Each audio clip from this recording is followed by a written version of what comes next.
Hold on to your history books because December 2025 has been an absolute blockbuster month for archaeology, from game-changing tech revealing lost cities to artifacts that rewrite entire chapters of human history. The past month has felt like science fiction.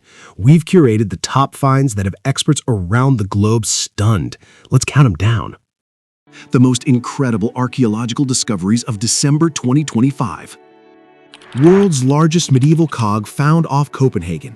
Divers in the strait between Denmark and Sweden have unearthed a game-changer for maritime history, the world's largest medieval cog.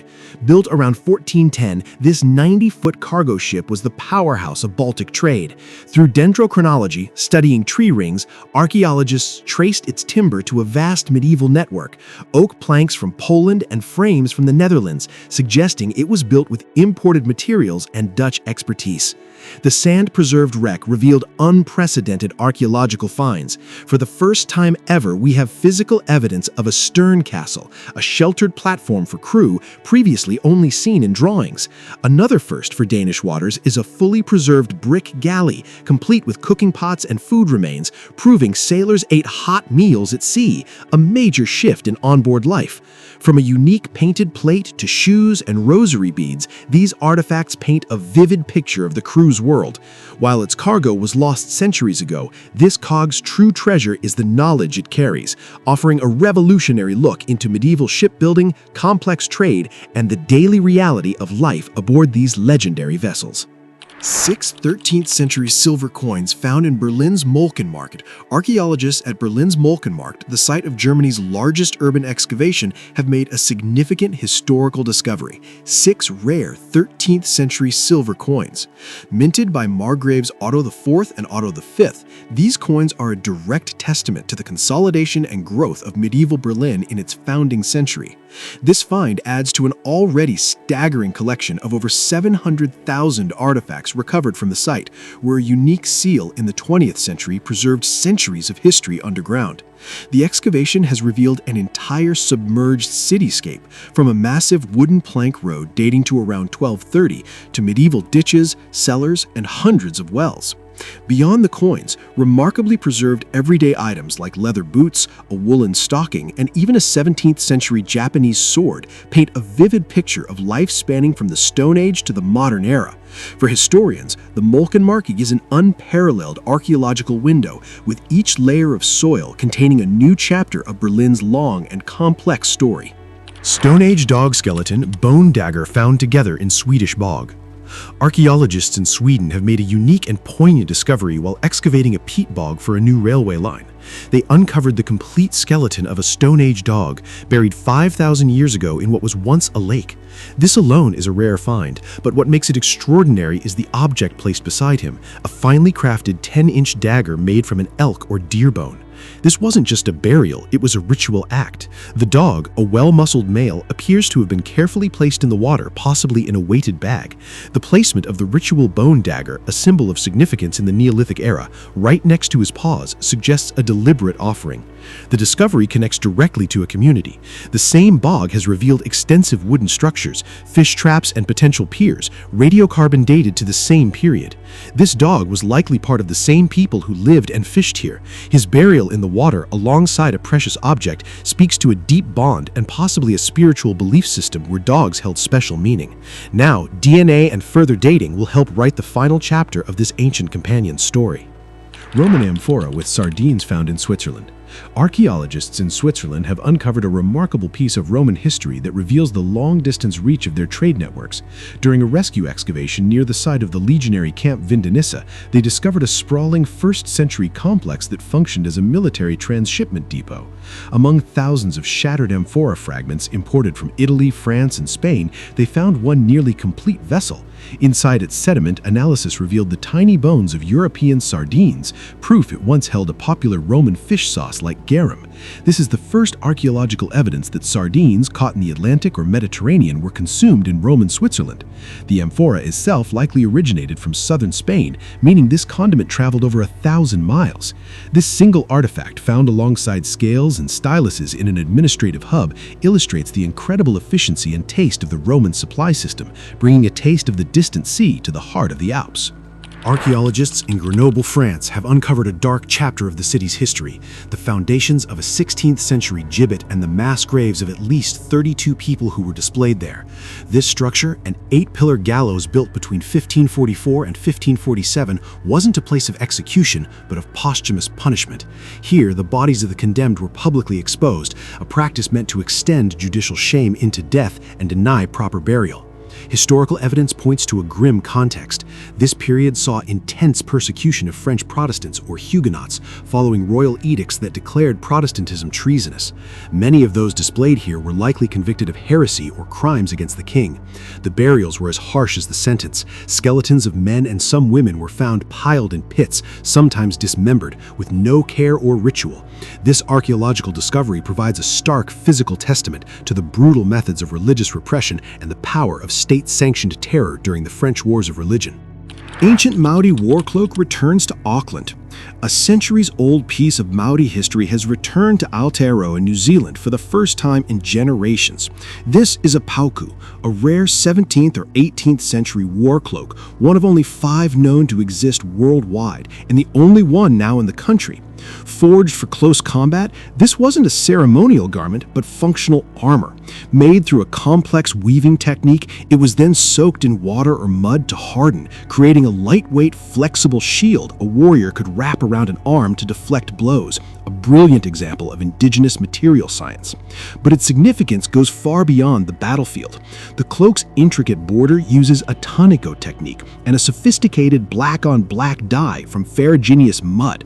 This design, unseen in New Zealand for nearly 200 years, holds profound cultural knowledge, representing the primordial void from which the world emerged.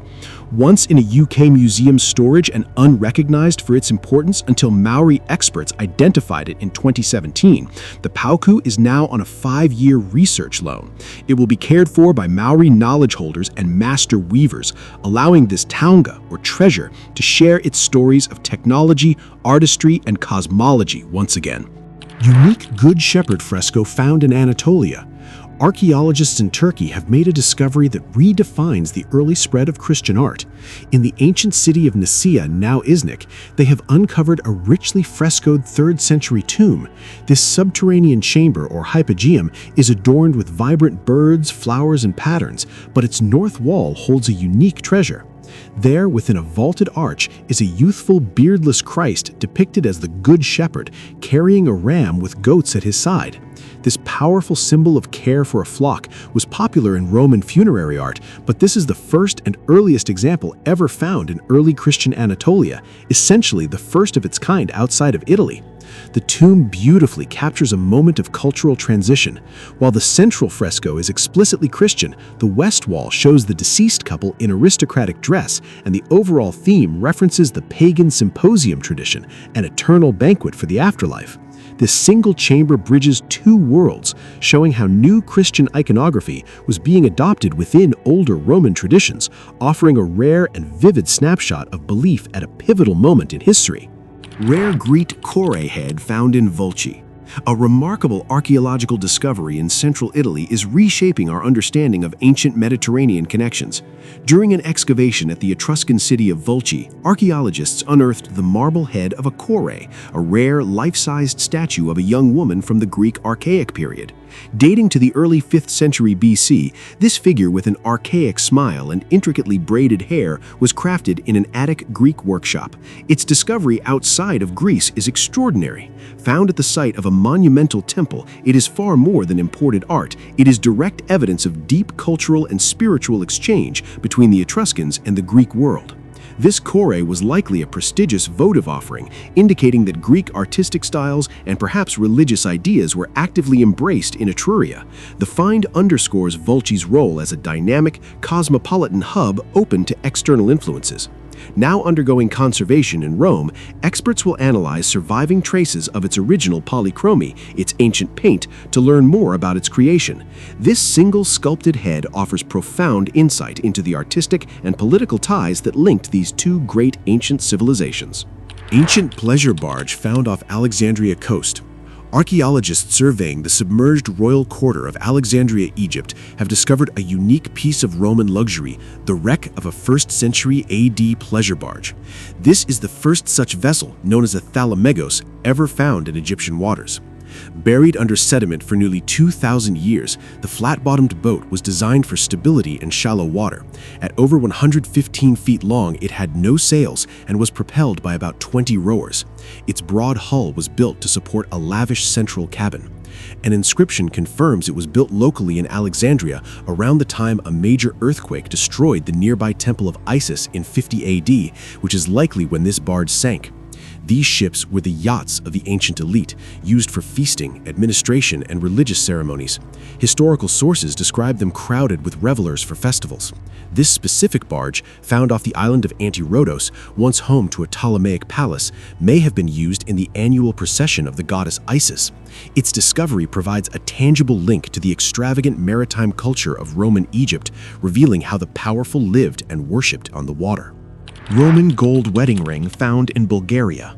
Archaeologists excavating the Roman fortress of Bononia in modern-day Bulgaria have made a remarkably personal discovery.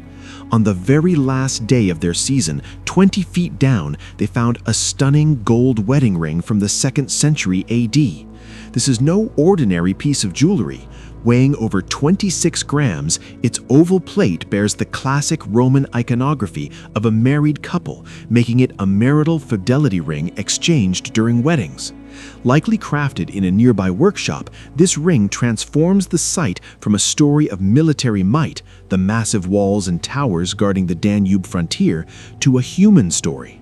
Found within the layers of a military fort, it speaks to the lives that unfolded within these imposing defenses.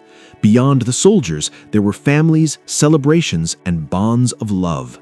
This single, heavy band of gold is a powerful artifact that connects us directly to a Roman wedding that took place on the empire's edge nearly 2,000 years ago. Goat herder finds Roman funerary stele. In the remote highlands of southwestern Turkey, a local goat herder made a startling discovery: a massive, intricately carved Roman funerary stele or grave marker dating to the first few centuries AD. Weighing an estimated 660 pounds, this altar-shaped stone features a detailed relief of a man and woman, likely a married couple, under an arch, with a Greek inscription below. What makes this find so significant for archaeology is its remarkable state of preservation and the wealth of information it holds. The elaborate carving and the inscription offer a rare direct window into the social fabric and daily life of a Roman period community in rural Anatolia. The clothing and style of the figures provide clues about identity, while the epigraphy or inscription may reveal names and relationships. Recovering the stele was a feat in itself. To protect it, archaeologists first buried it on site and set up surveillance. Then, a dedicated team wrapped the colossal stone and undertook a grueling 7-hour journey, carrying it down steep forested terrain to the nearest road. This remarkable piece, found by chance, is now a valuable key to understanding the people who lived and were remembered in this ancient landscape. Bronze Age spearheads with gold ornaments found in Denmark. In a field in Boeslund, Denmark, archaeologists have unearthed a pair of Bronze Age spearheads that defy expectations. What makes them unprecedented is their material and decoration. They are made of iron, a metal not produced in Denmark for centuries after they were crafted around 900 BC, and they are lavishly inlaid with gold. This combination is unique in all of Europe for this period. These were not ordinary weapons, but objects of immense prestige, likely traded over vast distances from Central or Southern Europe. Their discovery at a newly identified sacred spring offers the key to their purpose. Boeslund has long been known as a hotspot for ritual gold deposits, including oath rings and spirals. The spearheads were found in this context, not as lost items, but as deliberate offerings, religious sacrifices cast into the water. This transforms them from weapons into sacred objects, revealing Boeslund as a major ritual and economic hub where society's most valuable possessions were given to the gods. Engraved onyx medusa found in Hallstatt, Austria, the site of the world's oldest salt mine, have uncovered an object of astonishing artistry from the Roman era. It is a tiny cameo, just over half an inch tall, intricately carved from banded onyx to depict the Gorgon Medusa. Crafted in the 2nd century AD, likely in a major workshop in Aquileia, Italy, the gemstone uses its natural layers masterfully. The white band forms Medusa's haunting face and serpent hair, which glows against the opaque black background. This miniature masterpiece is the largest and most detailed of only 3 Roman cameos ever found in Upper Austria. Its discovery within the Roman civilian settlement that administered the vital salt mines is significant. Far from a simple mining outpost, Hallstatt was connected to the empire's luxury trade networks. A pendant like this, worn by an official or merchant, symbolizes the wealth and cosmopolitan tastes that flowed into this remote alpine region, drawn by the white gold of salt. One pharaoh's Ushaptis found in another pharaoh's tomb, a surprising discovery in an Egyptian royal tomb, is rewriting a chapter of pharaonic history. During conservation work in the tomb of Pharaoh Osorkon II at Tanis, archaeologists cleaning the silt floor unearthed 225 faience Ushapti figurines, servant statues meant at the afterlife. But hieroglyphs on these figures revealed they belonged not to Osorkon, but to a later pharaoh, Shoshenq III.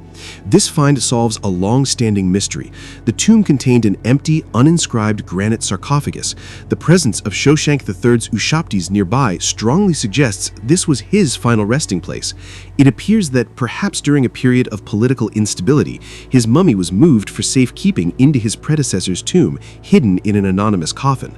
The intrigue deepens, as the tomb, traditionally attributed to Shoshenq III, contains artifacts naming yet another pharaoh, Shoshenq IV. This suggests a possible royal reburial, where Shoshenq IV may have claimed the original tomb, forcing the relocation of his predecessor. This single cache of figurines unveils a complex tale of succession, security, and the lengths taken to protect a pharaoh's journey to the afterlife. 4th century BC defensive walls found in southern Italy. During a routine railway renovation in Manduria, southern Italy, archaeologists have unearthed a massive section of a 4th century BC defensive wall. This structure, built by the ancient Messapian people, reveals the engineering prowess of a civilization that fiercely defended its independence.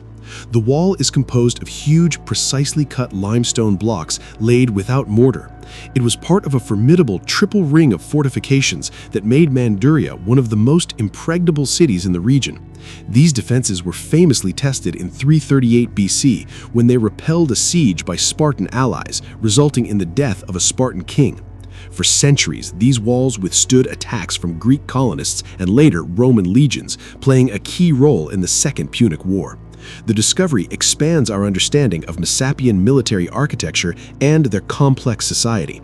The best preserved section will now be displayed right at the train station, allowing modern travelers to walk alongside the ancient stones that once defined the power and resilience of this pre-Roman Italian civilization. That's our list for December 2025. Which discovery left the biggest mark on your timeline? Let me know in the comments. Until next month, keep exploring the past. Thank you for watching. Please don't forget to like and subscribe.